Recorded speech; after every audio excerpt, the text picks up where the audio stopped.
guys and ladies, welcome back again to my channel and welcome to Grim Hex.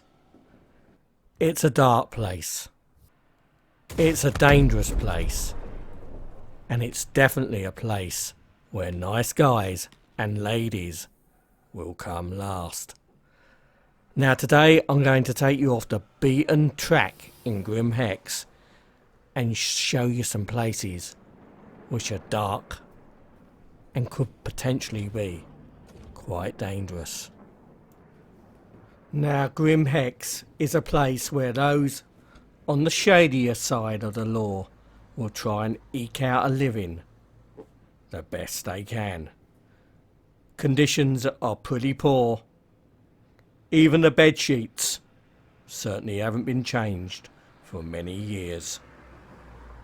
But undoubtedly, from this squalor, there will be those who rise to the top of the criminal profession and call themselves masters of Grim Hex.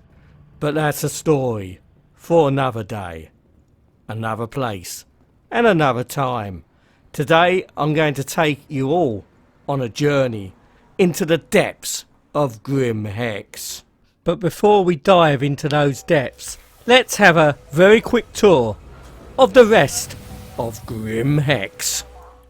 Now, from the moment you spawn at Grim Hex, and well, you have to actually do something rather naughty to actually get there in the first place, unless you happen to find it around yellow, of course.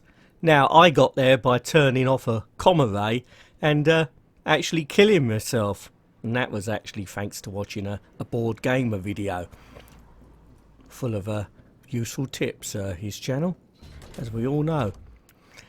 Anyway, as you come out of one of the spawn points, you're greeted by this main atrium, which is dominated by two lift shafts, which actually go up to where you can select your ships and to where the launch bays are located. Now, there's a few doors off this main atrium. Some are various spawn points again, and some are closed. But there is actually a door off which leads to a retail unit, and it's actually pretty dark and damp in this section, and does look like there may be further construction, maybe sometime in the future. And of course Grim Hex is in total disrepair anyway, so whether they bother ever doing anything to the place, we'll have to wait and see. Down there is where I'm going to take you a bit later, into the depths of Grim Hex. But here is one of the shops, and this one sells basically your outlaw armour and some weapons. And of course you can try the stuff on as well.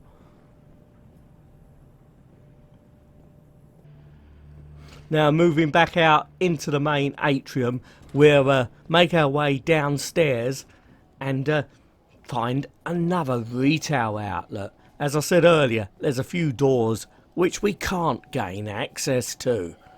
But look at the beautiful art design here.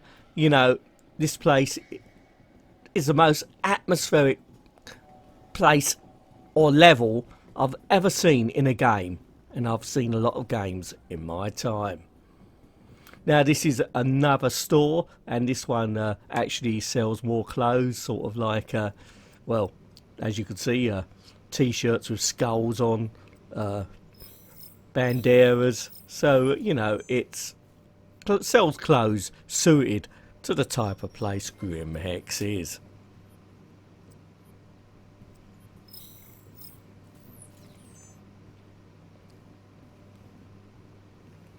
Not sure about my yellow cap.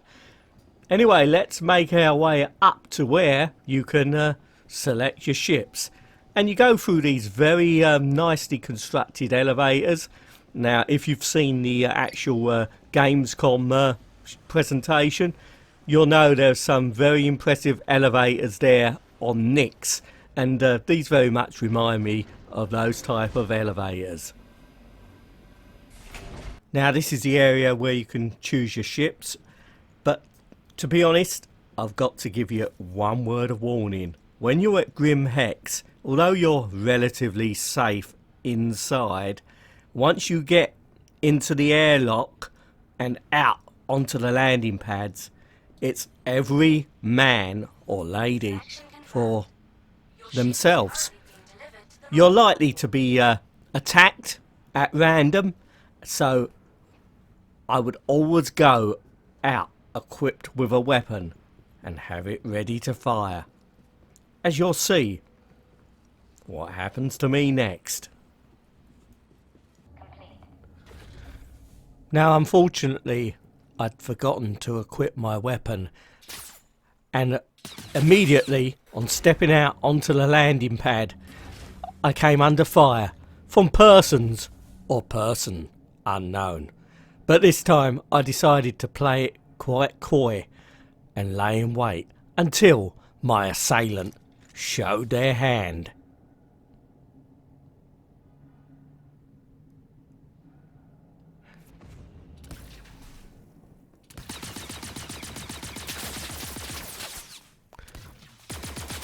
Fortunately, this time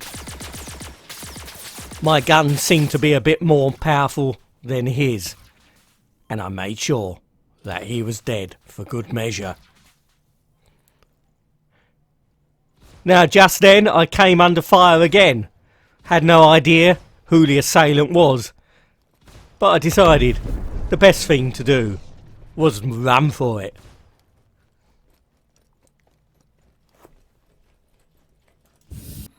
Now that's just a quick tour of Grim Hex and some of the dangers which all too frequently happens. Now we're going into the cargo bay here, which obviously is pretty much now disused.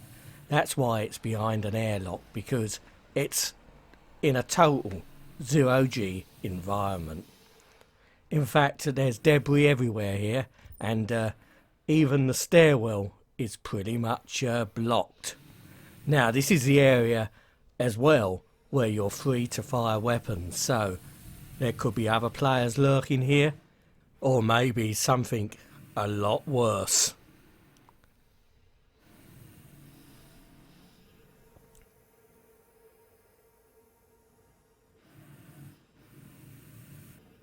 Now as the stairwell was blocked, the only way down was by dropping off the side of this precipice. Now the drop seemed to go on forever, but I managed to make my way down slowly and safely.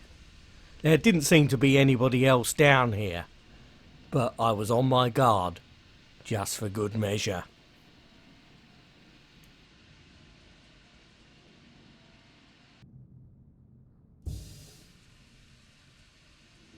I was relieved to reach the bottom of that shaft, but then I began to wonder, what if I was trapped down here? Was there any way out? Would I have to go back up that long shaft?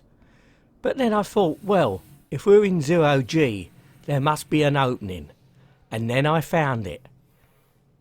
Looked like a breach in the airlock. Don't know what happened, but I didn't really care. At least I could get out of this dark and rather frightening place.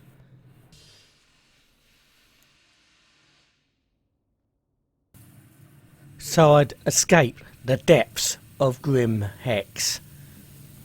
But my reward was to see some stunning vistas of the Moon of Yella and Crusader in the far off distance. Now this opening is right at the bottom of Grim Hex, and from here I managed to EVA up to where the landing bays are situated. Well, I hope you enjoyed the video. A quick look at Grim Hex and a look at the, well, rather dark and dangerous places in the depths of Grim Hex. Well, at the moment, 2.5 is still on the PTU, There's a few performance issues which are holding it up going to live, but hopefully they should be solved pretty soon. Well, thanks very much for watching once again. Please don't forget to like, and also it would really help the channel a lot if you'd like to subscribe. So until next time, you take care, and I think I'll go and watch the Gamescom demo again. Pretty awesome, wasn't it? Bye for now.